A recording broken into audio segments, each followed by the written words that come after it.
Olá, amigos e amigas do Tocantins e do Brasil. Estamos iniciando mais um programa Conversa com Halum. Hoje nós temos uma convidada muito especial, professora Maria Amélia. Veio aqui para nos trazer informações importantíssimas sobre essa relação do agro com o meio ambiente. A grande verdade é que muita gente conversa sobre isso e está existindo muitas informações que não têm uma procedência boa. E por isso nós trouxemos aqui uma pessoa que tem conhecimento e é uma especialista no assunto. Professora Maria Amélia, obrigado por ter aceitado o nosso convite. Obrigada, César, obrigada pelo convite. É uma oportunidade muito boa, porque é muito importante levar a informação correta, né? É um setor que muita gente opina, todo mundo pode opinar, mas muitas vezes a informação não é a mais precisa, é a mais correta. Então, uma oportunidade como essa que você está me dando aqui, para mim é muito importante chegar próximo das pessoas e passar a informação mais correta e legalmente mais correta. Professora Maria Amélia, mas aqui a gente tem um hábito de conversar com muita simplicidade, até porque o nosso telespectador, ele tem curiosidade sobre o assunto, mas ele não entende sobre o tema. E eu, às vezes, discuto isso. Eu não estou falando aqui, nós não vamos falar aqui para um especialista da área ambiental, um técnico da área ambiental, nem para um produtor rural. Nós vamos falar para o cidadão que mora na cidade, que é preocupado com o meio ambiente, que vê essa discussão toda hora, vê na internet o nego falando mal daqui, falando mal dali, e ele não sabe como é que ele julga aquilo. Então nós vamos conversar com muita simplicidade para esse público, tá bom? Então, primeiramente, esse povo quer saber essa história de REDD. Toda hora eu escuto REDD, e REDD, se eu traduzir do inglês, é vermelho, mas eu quero saber o que é REDD, que relação de meio ambiente é essa? O REDD é um programa mundial que surgiu já há muitos anos. Ele significa redução de emissão de gases, né, de efeito estufa, que todo mundo ouve falar por aí, que é o que está causando o aquecimento da temperatura, o aumento da temperatura no mundo. E é uma proposta diferente, que é reduzir a emissão através do processo de evitar o corte. Sabe? Você vai evitar o corte da madeira, da floresta, e aí você vai reduzir a emissão de gases de efeito estufa, que é o que está causando, é o grande causador da mudança climática, que é a discussão mundial de que o clima vai alterar em 2 graus ao longo de 50 anos, ele vai aumentar, e esses 2 graus, apesar de parecer pouco, ele pode ser muito danoso para alguns ambientes mais delicados no mundo. Então, assim, 2 graus numa temperatura como aqui no Tocantins, de certa forma, parece que a gente já está meio acostumado, mas pode ser bastante restritivo, pode causar danos, por exemplo, para uma planta que trabalha e que cresce ali numa temperatura ótima, que pode ser alta, mas com mais 2 graus pode sofrer. E a questão de que esses 2 graus, eles mudam muito, influenciam muito no clima, né? Então, você vai ter efeitos catastróficos, como estão acontecendo. Então, vai ter uma modificação de tempo de chuva chovendo muito mais em alguns lugares, ou não chovendo nada em outros inesperados, como está acontecendo hoje. Agora, nós estamos em 24 e 23, sentindo realmente o que vem sendo falado há 25 anos, né? Que são essas alterações que está assustando todo mundo. Você tem um nível de mudanças de tempestades na região sul do país que não tinham antes, né? Você tem presença de ciclone em Santa Catarina já há algum tempo, que isso nunca aconteceu. O Brasil, de certa forma, é um país bem estável em termos de temperatura, sem grandes catástrofes como o resto do mundo.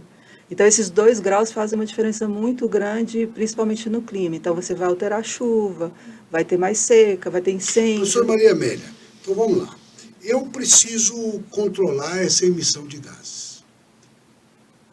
Mas é só o produtor rural que provoca isso? Porque a implicação parece que está no campo.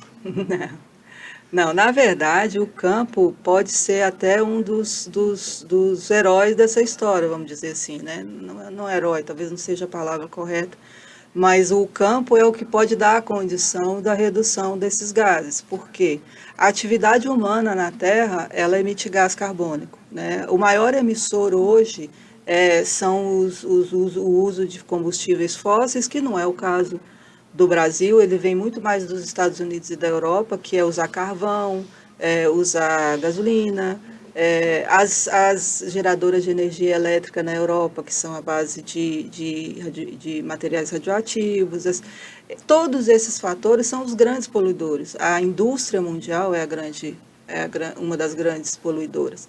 Não é o agro, né? Não é o setor. O Brasil tem várias formas de que ele já provou que é um desenvolvimento mais limpo. E o Brasil ele é visto como o redutor dessas emissões, não o vilão. O problema nosso aqui com o setor agro são os incêndios, as grandes queimadas, porque aí você vai ter um grande volume de emissão em pouco tempo. E o controle disso é muito difícil, né? E ainda mais com essas mudanças climáticas em que o ar está ficando às vezes mais seco em alguns lugares, é mais difícil de controle. Mas, na verdade, o potencial do Brasil é de tirar esses gases do ar, que foram emitidos por outros países industrializados. Então... Bom, então, vamos ver se eu consigo entender a senhora, doutor. É difícil não ficar muito técnica, que se estiver escorregando muito, você fala. Não, mas a senhora está explicando bem. Então, quer dizer que é o seguinte, eles não estão implicados com o Brasil, eles estão querendo que o Brasil sequestre o carbono que eles estão emitindo lá. É uma compensação. E para isso nós não podemos crescer, nós não podemos industrializar, nós não podemos nada. Nós temos que ficar pobre para sequestrar o carbono deles. E eles não querem pagar isso para nós. É mais ou menos assim? Entra outra questão aí que não é ambiental, né? No mercado de carbono, já fugiu há muito tempo a questão ambiental em si, de aplicação de um código florestal. Entram muitas questões aí de economia, de mercado mundial, a globalização que controla os mercados, o protecionismo. Tem que pensar tudo como um complexo, né? Não é um ponto assim, Brasil aqui, industrializado ali. Na verdade, o Brasil é o grande potencial de neutralizar. Quem está industrializado não vai voltar atrás, né? Tem as metas de redução a cada ano, mas não consegue porque a população está crescendo. E população crescendo é mais emissão, é mais poluição, é tudo. Então, como eles não conseguem reduzir a emissão, aí surgiram os projetos como o Crédito Carbono, como o RED, de fazer a compensação. Tá, beleza, eu continuo aqui industrializado, minha indústria produzindo 200 toneladas de carbono, mas eu vou pagar lá no Brasil para manter a floresta ou para algum outro tipo de compensação para retirar esse carbono do ar. Porque, assim, o que é o efeito estufa? Por que dessa discussão toda? Né? Acho que é interessante de mostrar. Vários gases são gases de efeito estufa. Até o vapor da água é um grande gás de efeito estufa. Né? Você não vai falar, ninguém fala isso, mas o vapor de água é um gás de efeito estufa. Porque ele evapora e ele fica ali numa camada na Terra, entre a camada de ozônio e a Terra. E o que ele faz? Ele protege a Terra dos raios ultravioleta. Então, o raio do Sol entra, passa pela filtrado na camada de ozônio, bate na superfície da Terra e rebate. E vai embora para o espaço de novo e se perde. Quando você acumula muito gás de efeito estufa, quando ele bate na superfície da Terra e rebate, ele não passa, ele não se perde. Volta. Ele forma uma estufa sobre a Terra. Não é também para dizer que não tem que ter. O efeito estufa ele é um efeito de segurança da Terra. Nós precisamos do calor mantido nessa camada para ter vida. Né? O problema é que quando acumula, por causa da industrialização, muito gás que acumula, que não deixa o raio de sol, né, a energia, sair da estratosfera, fica quente demais. Então, assim, são todos processos naturais, Wagner. Desculpa, César. São todos processos naturais. A natureza ela é assim, ela é dinâmica, ela vive de período de glaciação, esquentar, glaciação, esquentar. Isso é natural da Terra. Né? Há milhares e milhares e milhares de anos isso acontece. Isso flutua, isso muda, espécies morrem, outras vivem. O que acontece hoje é que a atividade humana e a espécie humana, como sendo a única espécie que tem que é civilizada, né? Que pensa, que desenvolve ferramentas, que vive do jeito que a gente vive, com essas mudanças na Terra, o que vai acontecer? Nós seremos a única espécie que não vamos ter mais condição de viver em cima da Terra, porque nós estamos acabando com a nossa condição de viver. não está acabando com o meio ambiente. Porque o meio ambiente, a partir do momento que uma espécie que está causando mal a ele for retirada, ele volta. Você sabe disso. Qualquer terra que você, pedaço de terra que você vai lá, corta tudo, né, para dar um exemplo. Você larga lá por 1 ano, 2 anos, ele volta todinho. É só você tirar a pressão de cima. Então, assim, outras espécies vão viver, sabe? A terra nunca vai acabar. Só que no ciclo das espécies biológicas sobre a terra, a humana corre mais risco de se extinguir porque está acabando com a condição de vida para ela mesma. Porque nós só vivemos a temperaturas, né? Nosso corpo é 36 graus, nós só vivemos numa faixa de temperatura, nós só vivemos se tivermos água potável para tomar. Então, na medida que as nossas ações acabam com a água, aumenta a temperatura e causam outros danos, é só a gente que não vai ter mais condição de viver, né? Então, essa que é a história. Isso eu entendi bem, eu acho que o nosso telespectador entende bem, que é importante e todos nós estamos preocupados com isso. Agora, eu vejo 2 caminhos. Então, a maneira de eu controlar a emissão desses gases tem 2 maneiras. Ou eu reduzo a emissão, ou eu aumento a forma de sequestrar esse carbono. Os 2 jeitos. Lá, eles não querem reduzir a emissão, porque eles dizem que não tem jeito de parar as indústrias deles. Certo? Mas o povo aqui reclama que eles também não querem pagar pelas nossas áreas de reserva para poder sequestrar o carbono para eles. Aí fica complicado, não fica? Fica. Qualquer processo, né, de uso que a gente vai ter em qualquer lugar, seja na Europa, nos Estados Unidos ou no Brasil, tem um regramento. Quando se conseguiu entrar nesse mercado que é de valorização de serviços ecossistêmicos, né, que é o caso da retirada do CO2 da atmosfera por países que têm desenvolvimento limpo, começou a aparecer um monte de comércio. É que eu estou falando para você, hoje em dia, essa questão ela não é nem discutida com biólogos, engenheiros ambientais, ela é uma discussão entre advogados, economistas e grandes executivos, né? Muita gente quer pagar, tem muito recurso na fila para poder pagar, porque eu não sei se eu posso dizer que não queira pagar, né, os países industrializados. Eu acho que eles já entraram num nível de discussão que, de certa forma, não é nem interessante para a imagem deles dizer que não quer pagar. O fato é que a população não para de crescer, né? A população mundial não para de crescer e isso gera necessidades e necessidades. Então, a saída é essa, surgiu o mercado de crédito de carbono, seja via RED ou seja via toneladas de carbono, né? Que é a medida da negociação. 1 tonelada de carbono vale tantos dólares para pagar. Então, se eu emitir X toneladas de carbono, e aqui no Brasil tem um projeto que está sequestrando e na equivalência ali. Mas são projetos não tão simples, é uma coisa um projeto de carbono mesmo, ele tem que ter uma duração, uma vida de 40 anos, pelo menos, uma previsibilidade de 40 anos, em que quem também está sendo o receptor, né, que está retirando, mantendo o processo de retirada de carbono, ele precisa assumir certas responsabilidades de manutenção. Tá bom, professora. Agora a senhora me despertou para lhe fazer uma outra pergunta muito importante, mas nós só vamos fazer no nosso próximo bloco. Nós vamos agora para um rápido intervalo e voltamos já já.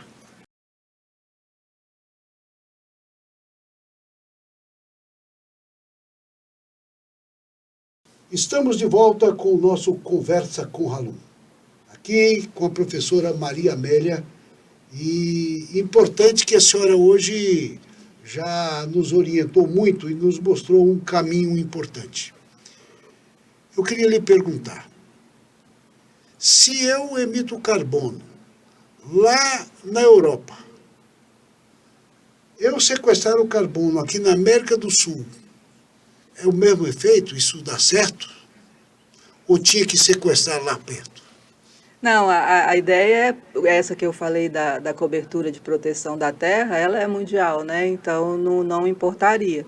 O ideal seria que a Europa e os Estados Unidos, eles realmente reduzissem, mas isso ainda não está acontecendo, mas não tem problema nenhum de ser essa condição aí, tá? A questão é pelo global, não é local. Tá. Então quer dizer que esses 2 graus a mais vai mexer lá com as geleiras que tem para lá, vai? Perfeitamente, já está mexendo, né? Elas estão num processo de derretimento. Só que, por exemplo, você pode me perguntar assim, mas qual o interesse do derretimento das geleiras para mim, né? Para a gente que está aqui no Brasil? Total, tudo tem ligação, né? A Terra ela é um complexo totalmente interligado, todas as ações, assim, não importa se seja no Polo ou aqui no Tocantins. O derretimento das geleiras, que são antigas, algumas são milenares, muitos e muitos milhões de anos, aumenta o nível do mar. Então, quando você derrete lá, o nível do mar no litoral brasileiro vai começar a subir. Cidades que estão em cima da faixa do mar ali, Recife, né, que elas já vai começar a sentir e vão ter que recuar. E o aumento do nível do mar... E não é só a praia dos que estão de férias que vai acabar. Vai complicar muita coisa. Não, você vai ter populações que moram em ilhas, que vão correr risco de desaparecer local de vida. É como eu estava falando antes, a consequência é para a vida nossa, né? Você vai ter que se deslocar ou se tiver uma grande catástrofe num oceano, por exemplo, com um terremoto que aconteça com o nível do mar mais elevado, vai ter um tsunami, pode fazer uma catástrofe gigantesca. Sim, os tsunamis, quando começaram a surgir, assustou assustador, o mundo inteiro. né? É assustador, né?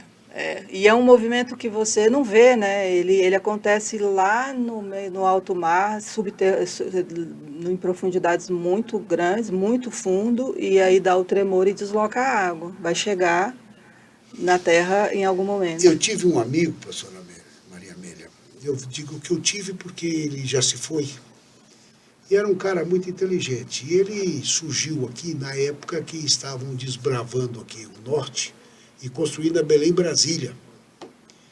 O nome dele era Gaúcho, Jorge Unes, mas ele conhecido como Gaúcho. E ele era o braço direito do Bernardo Saião, que foi o homem que Juscelino Kubitschek determinou para abrir a Belém Brasília. E ele só andava junto com o Bernardo Saião. Viveram uma aventura. Viveram uma aventura e abriram isso de fora a fora e integraram o Brasil. Depois da Belém Brasília passou, ele continuou morando em Araguaína, eu morava, ficamos amigos e tudo, Jorge Unes e tal. E um dia ele me deu... Conversando com ele, eu gostava de conversar, ele me ensinava muito. E aí um dia eu falo assim, por que essa rua em Araguaína, toda vez que chove, ela dá uma erosão, interrompe e aí só arruma depois de 6 meses quando parar de chover, né? Ele me disse, César, tem 2 coisas que o homem não consegue vencer e combater de frente a frente. Uma é a força da água e a outra é o fogo. Não queira enfrentar.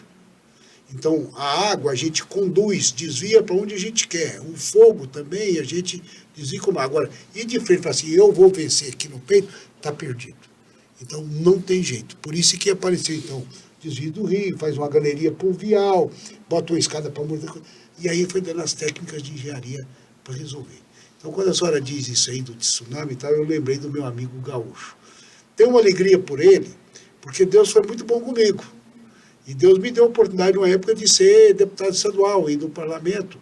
Eu tinha aquela prerrogativa de conceder o título de cidadão tocantinense. Você conseguiu. E eu dei um para o Jorge Unes. E ele veio, antes de falecer aqui na Assembleia, receber o título dele. Porque várias cidades que são criadas no Tocantins, à beira da Belém Brasília, foram criadas por causa dele. Porque se não tivesse...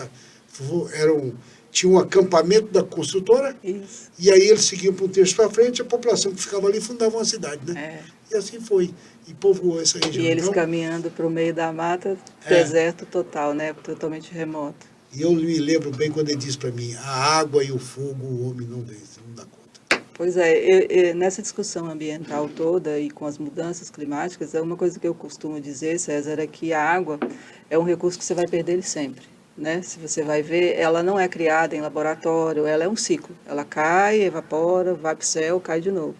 Então, o que acontece que seja uma forma inteligente de lidar e que, com a ansiedade das grandes produções, acabou se atropelando alguns procedimentos que os antigos faziam muito bem e fazem muito bem, os povos indígenas fazem muito bem, que é essa coisa de segurar a água com você, né? Então ela vai cair, ela vai estar sempre do lugar mais alto, indo até embora para o mar, onde ela não é mais é uma água que a gente vai poder usar, pode até usar, porque hoje tem tecnologia, mas é caro, vai ter que depender de salinização, essas coisas. Mas a ideia é sempre você pensar em segurar a água na sua terra. Então, por isso que tem as lógicas do regulamento ambiental, de que você tem que ter uma reserva legal, que você tem que ter uma árvore na beira do rio, que tem que ter uma árvore, um conjunto de árvores em volta da uma nascente. Porque se você impermeabiliza, o que a gente chama de impermeabilização do solo, quando você deixa ele nu, né, você limpa ele todo, a água cai e passa por cima, né, ela lava e vai embora. Aí ela cai num riachinho, depois no rio maior, até chegar lá no mar, lá no norte, lá. Então, a ideia é que você plante sim, e você vai ter até muito mais produtivo, mas que você, por exemplo, tenha blocos e tenha plantações de indivíduos vegetais que tenham raízes maiores, que no caso é a árvore, porque ela vai... As árvores nativas. A briga, então, do desmatamento é porque a árvore nativa ela tem raiz mais profunda. Sim, aí você vai ter raízes mais profundas e essas raízes vão fazer o quê? Vão fazer a água caminhar para dentro. Quando ela caminha para dentro, ela vai infiltrar no lençol freático local e vai minar na nascente que você tem ali. Então, você vai ter água sempre. Parou de chover, você vai ter o ano inteiro. É um sistema muito bem equilibrado. Os antigos conhecem ele muito bem, mas hoje em dia, não sei se é por conta da produção de de agronegócio, produção altíssima, em alguns pontos parece que passa. A senhora é bióloga? Eu sou Então bióloga formada por Viçosa. A senhora acredita que há poucos anos atrás eu fui numa propriedade rural e cheguei lá, tinha que eles chamam de agricultura familiar, que eu sou contra isso, sabe? Isso aí é um termo que politizaram. Eu acho que não existe pequeno produtor, médio produtor, grande produtor. Existe pequena propriedade, média propriedade, grande produtor, tudo um só. E quando chama ele de agricultor familiar, parece que você humilha ele, fala que ele é pequenininho, que ele é pobre. Eu acho que isso aí é agricultura de abastecimento interno. Esse é que é o nome, é quem abastece é nós mesmos. Eles estão tentando mudar isso agora, eu estou lutando achei por isso. interessante. Mas eu fui numa propriedade assim, o cara falou assim, olha, eu vou mostrar ali um lugar para o senhor onde eu estou plantando água. Eu falei, como é que é essa conversa, rapaz? Eu falei, não, eu estou plantando água. Eu falei, nunca vi falar que planta água. E aí ele me levou no local. Era uma nascente, que eles formaram uma pastagem lá e derrubaram a mata toda e tal, e aquilo ali secou e acabou. E aí ele sabia do local da nascente, ele começou a reflorestar em volta e tal, e a mina voltou.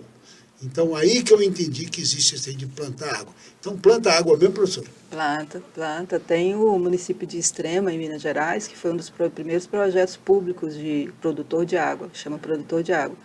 Os produtores recuperaram as nascentes, cercaram para o gado não entrar, e a cidade paga para eles a água que eles consomem. Na conta de água tem um percentual do produtor de água.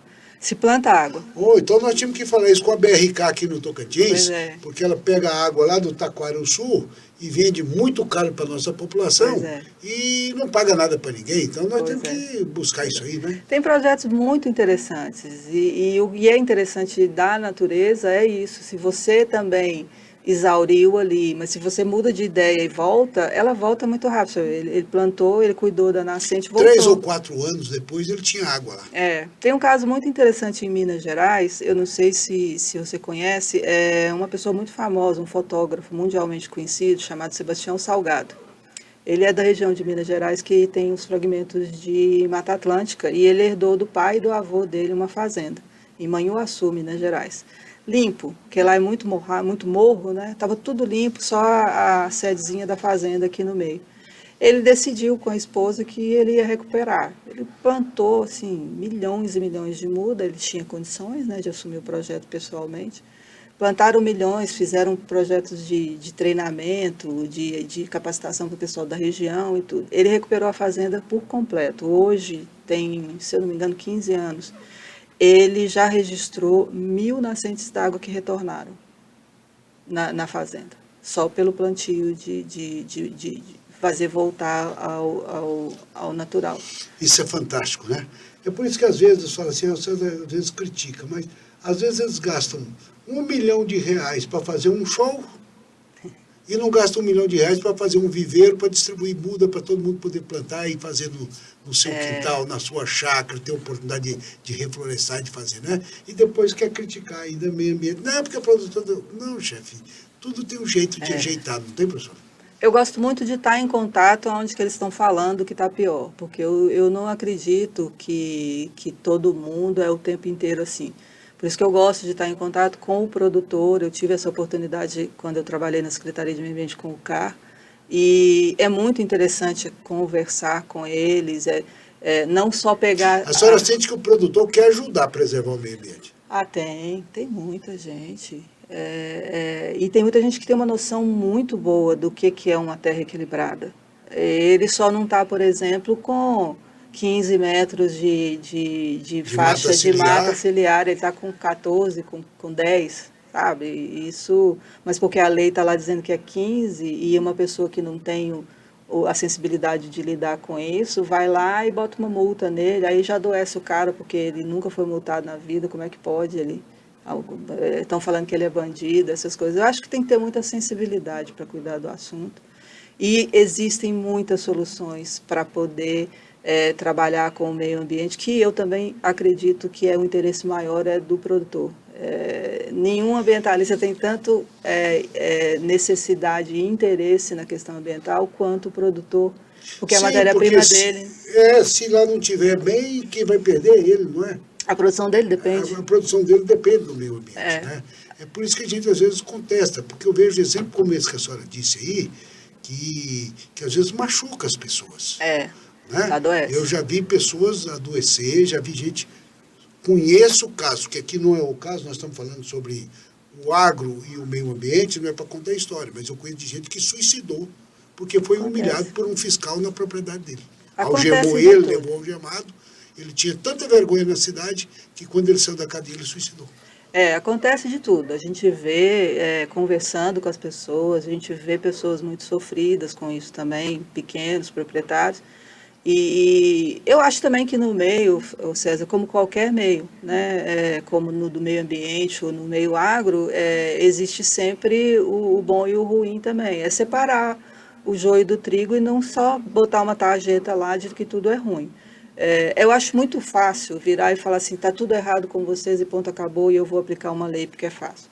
Eu acho melhor sentar com o setor, explicar, você já me viu fazendo isso várias vezes, porque eu tive a oportunidade de participar de processos de implantação de código florestal, então tenho um conhecimento do código, da legislação.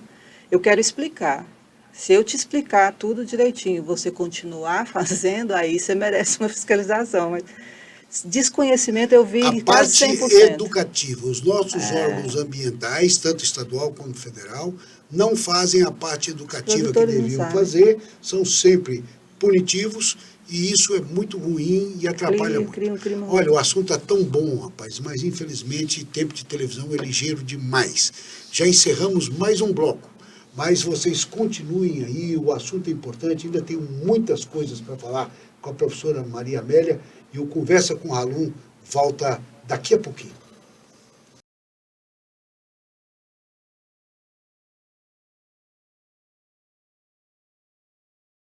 Estamos de volta com Conversa com Halum.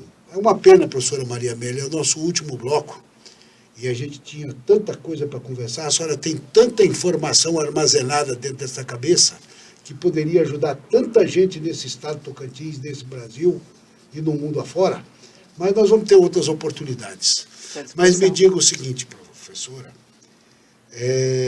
diz que tinha um grande problema, que o produtor rural é quem devasta o meio ambiente, que o produtor rural é culpado por tudo isso, pintam misérias contra o produtor rural. E nós não vamos nem discutir da importância dele, que ele produz alimento, que é isso, que ninguém vive sem comida, não. Vamos falar da parte ambiental mesmo. Aí falaram assim no Código Florestal, olha, vai ter agora o Cadastro Ambiental Rural, chama CAR. Aí quem tem o cadastro, está tudo certinho, é a maneira de fiscalizar o produtor rural. Tá bom. Aí o produtor rural vai lá, se inscreve, pede o registro do CAR, dá as informações que tem e fica lá. Aí passa 10, 15 anos e o governo não dá conta de aprovar o CAR dele. E aí eles vão lá, vão multar ele porque ele não tem um CAR. Como é que é essa história? A senhora já viveu bem isso, né? Já. Inclusive, eu incentivei todos vocês a fazerem a inscrição do CAR à declaração. Primeiro, César, que você falou aí, o CAR ele não é uma ferramenta de monitor, de fiscalização do proprietário. Ele antes é uma ferramenta de regularização ambiental. É o direito que o produtor rural brasileiro conseguiu no Código Florestal de que tudo que tinha sido desmatado, né, vamos falar em desmatamento, quando se formou a fazenda, até o ano de 22 de julho de 2008, ele teria perdão de qualquer excesso, né, de qualquer coisa que ele tenha feito de desmatado a mais e essas coisas. E esse benefício foi dado a ele. Então, mas para chegar a isso, para que todo mundo fique sob a mesma legislação, o CAR precisava da inscrição e o órgão ambiental recebendo, porque ele é um ato declaratório, então todo mundo poderia entrar por conta própria e fazer, e o órgão ambiental teria que verificar as declarações e, em caso de dúvida, chamar para esclarecer e chegar ao ponto final, que é o CAR final, analisado e de acordo com o Código Florestal. É assim que é o nome que fica o CAR depois dele analisado. E o analisado... Então, na verdade, o CAR é uma radiografia da propriedade rural. Eu pego o CAR, eu sei o que tem lá dentro. Isso, como se fosse a sua identidade, né? Você tem seus dados pessoais, você tem o ano que você nasceu, sua mãe, seu pai, tem sua foto. A propriedade, o CAR é isso. Você tem os dados do proprietário que é dono, tem os dados de cartório da propriedade e tem a foto dela. Então, você declarou isso como imposto de renda também. Você vai lá e declara tudo. Se a Receita não analisar, não tem problema. Mas se ela analisar e você tiver feito alguma declaração ou faltou alguma, você cai na malha fina, não é? Então, essa que é a lógica das declarações que são, dos cadastros que são autodeclaratórios. Porque isso dá muita agilidade ao processo. Você não cria empecilho. Entra aí, faz todo mundo e depois a gente analisa. Mas o CAR, antes de qualquer coisa, ele é de regularização. Então, para a sua propriedade estar ambientalmente regular, o CAR precisa ser analisado e você tem direito a acessar compensação, modo de recuperação, tudo sem multa e sem punição. Depois que você fez essa carteira de identidade da sua propriedade, ele se torna um documento a ser apresentado em todas as vezes que você vai pedir um processo, como você também faz com a sua identidade. Você vai fazer um cadastro no banco, o banco vai falar só, você tem que trazer comprovante de residência, você tem que trazer sua identidade, você tem que fazer seu CPF, mesma coisa. Eu vou pedir um licenciamento, o órgão vai virar e falar, você tem que apresentar documento tal, e o CAR. Porque ali o órgão ambiental aprovou aonde está a reserva legal, aprovou que você precisa recompor uma área de beira de rio e que você está fazendo, ali comprova tudo. Aí o produtor foi lá e fez sua declaração. Fez. Se o órgão estadual não analisar e não emitir a conclusão de que analisou, que o cara é aquele número e tal, o produtor não tem nada no documento. Na verdade, o código já previa isso, né? Que ia ter problemas de análise também. Então, na legislação que vem logo, aí eu vou ser um pouco mais técnica, espero que todo mundo entenda. Nós estamos entendendo muito bem. No decreto que vem logo depois, regulamentando o que diz o Código Florestal, né? Porque o Código Florestal diz que cria o CAR, cria o cadastro, cria o sistema de cadastro, porque ele é um sistema eletrônico e tudo.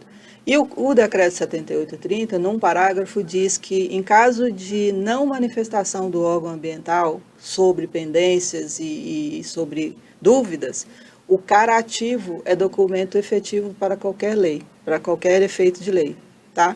Então, isso já foi feito pensando que poderia ter algum atraso, porque se o órgão ambiental não analisar o seu CAR está ativo, é um documento que não pode ser negado por ninguém. Você tá resguardado pela lei ali, porque o CAR foi vinculado também no Código Florestal a banco. Mas eles estão negando, né? Às vezes o cara chega no banco para fazer um empréstimo, fazer um crédito, não tem um CAR, está travado. E isso aí não é o produtor que deve. Não, porque ele já cumpriu a parte dele. Ele cumpriu a parte dele. Agora, o Estado não faz a parte dele, mas quem é punido é o produtor. Infelizmente, como o Brasil tem pouca base de dados, o CAR se tornou a única base de dados mais completa que tem. O INCRA, por exemplo, ele não tem uma base de dados como a do CAR. E o INCRA é o órgão obrigatório de regularização fundiária do país. Ele teve muitos problemas de implantação da lei de georreferenciamento e tudo, então o banco de dados dele ainda é restrito. Então, o cara acabou, por conta dessa questão de ser declaratório, né, de facilitar a entrada e depois verificar o que foi declarado, ele acabou virando um banco de dados super potente, um banco de informações assim, que é maravilhoso. Então, todo mundo resolveu usar agora, porque é uma loja, ele tá depositado lá em Brasília, no Ministério do Meio Ambiente, no Serviço Florestal, a gestão é deles, e o banco de dados tem absolutamente tudo e ainda encontra a sua propriedade no lugar certinho que ela está. Professora, me fala uma coisa aqui. A senhora responde, se a senhora achar que pode responder, fique à vontade. Mas eu sou um curioso e eu escuto as pessoas falarem, né? Olha, o CAR é um cadastro único. E o controle dele todo é lá no Serviço Florestal Brasileiro, que era do Ministério da Agricultura no governo passado, agora foi lá para o meio ambiente, que é um problema a mais que foi criado. Mas tá bom.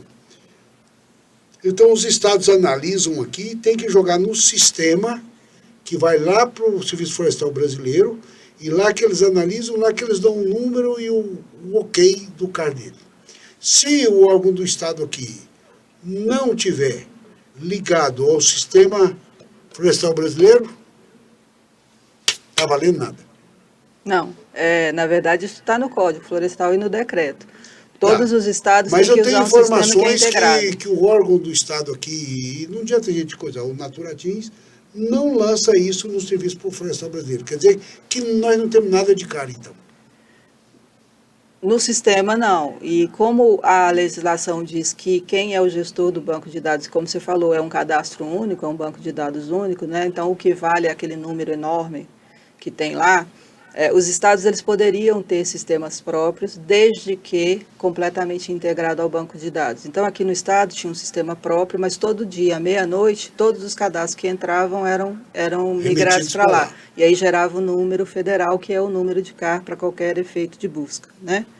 Quando passou para a parte análise, o Serviço Florestal ele também trabalha com o sistema digital, um eletrônico, com módulos. Então, ele tinha módulo de inscrição e módulo de análise.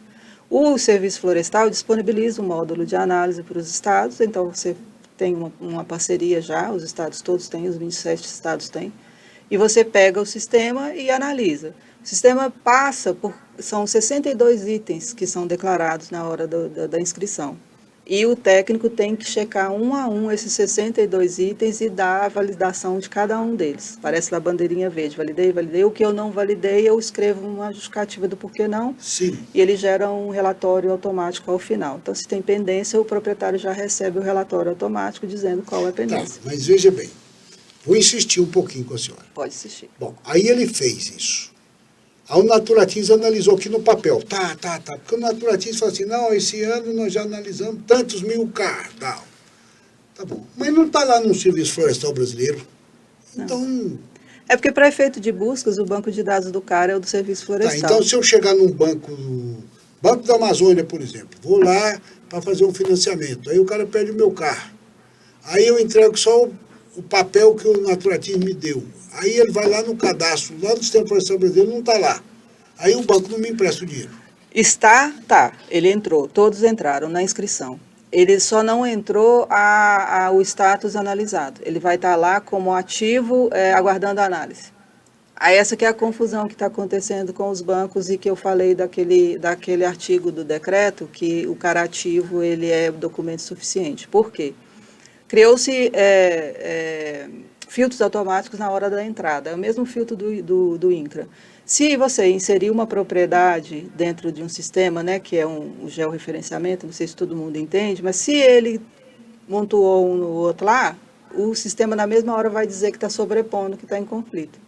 Então isso era automático, entrou, Tá, mas eu vou perguntar se ele está ativo, é porque não está conflito nenhum, ele está ok, entende? Tá, mas aí o banco não quer aceitar. Não. Aí eu pergunto, por que o Naturatins aqui, quando ele analisa, fala, já analisei tantos mil CAR e tal, por que ele não lança lá no Serviço Florestal Brasileiro? Porque o Estado está contratando um sistema de análise que vai ser entregue só, das informações que eu tenho, vai ter que ser entregue em setembro. De outra forma, não tem como entrar, tem que ser um sistema de computação. E por que o Estado não fez isso antes? Aí eu não sei. Poderia ter feito. Na verdade, a obrigação da implantação do CAR começou em 2014. 2014, nós estamos em 2024, 10 anos. 10 anos e nós não fizemos. E agora estão culpando o produtor rural porque não tem um CAR, estão penalizando e tal e tal.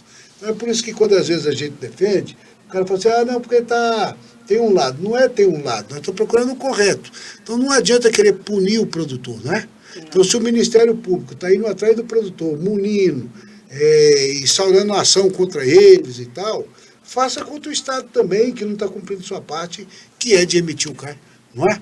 Aí a gente equilibra as coisas. Tem essa condição, sim, que está acontecendo aqui no Estado. Eu não sei do histórico de outros estados, César, mas há previsão legal de que não era para dar esse problema também.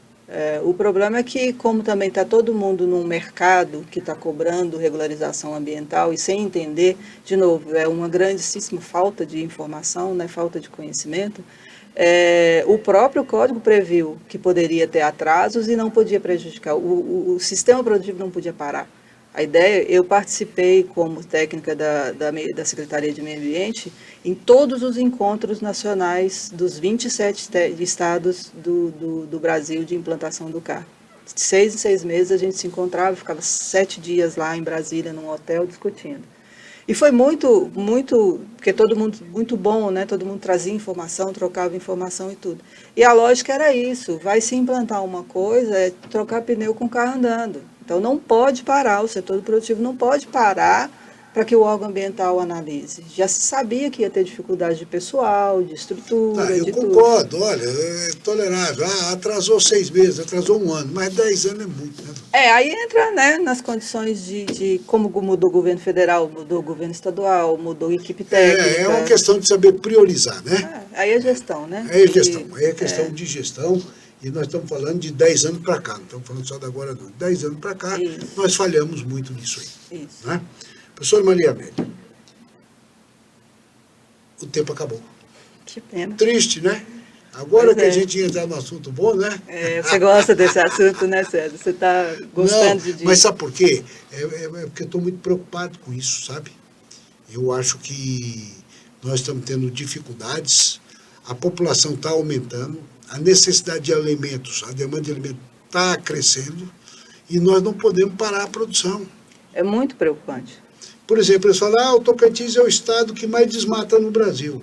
Lógico, é o mais novo que tem, nós começamos muito tarde, nós ainda temos muita área disponível. A lei não fala que aqui a reserva é 35%, então nos outros 65% o produtor não pode desmatar. Então pronto, ele não está mexendo nos 35%, os 35% estão lá. Então, por isso que a gente desmata mais, porque é novo, está começando agora, ainda tem muita área para abrir. Não é não? O grande desafio da gestão ambiental, que demanda muita inteligência e muita sensibilidade, é justamente isso, né? Equilibrar a questão da regulação e da proteção ambiental com o desenvolvimento. Se não tivesse desenvolvimento, era fácil, já estava definido, já estava consolidado e estava ótimo. Então, talvez o Tocantins seja das gestões difíceis. Esses dias eu vi um rapaz falar assim, a gente leva na brincadeira, para cá falar assim, não, se eles não quiserem deixar produzir alimento, essas coisas e tal, então nós vamos comer barata, rato, farofa de inseto, não é não? E que tem muita gente comendo isso por aí, mas é um negócio complicado. Mas, professora, eu vou deixar em aberto, sei que tem solução e a senhora pode ajudar muito na solução, mas tem que ter alguém que tem poder de decisão, que queira ouvir a solução, né? Porque às vezes o cara tem um poder de decisão lá, mas ele não quer escutar. Aí fica difícil. Não é isso? Tem várias soluções e muito boas. Professora, obrigado por a senhora ter vindo. Nós vamos dar continuidade num outro programa, vamos marcar um outro. Eu acho que o assunto merece mais atenção. E nós aqui vamos encerrando aqui mais um programa Conversa com Halum. Agradecendo a professora Maria Amélia pela presença dela, e agradecendo a você, telespectador, pela sua audiência. Esperando contar com você no nosso próximo programa, se Deus quiser. E eu tenho a certeza que Ele quer. Até lá!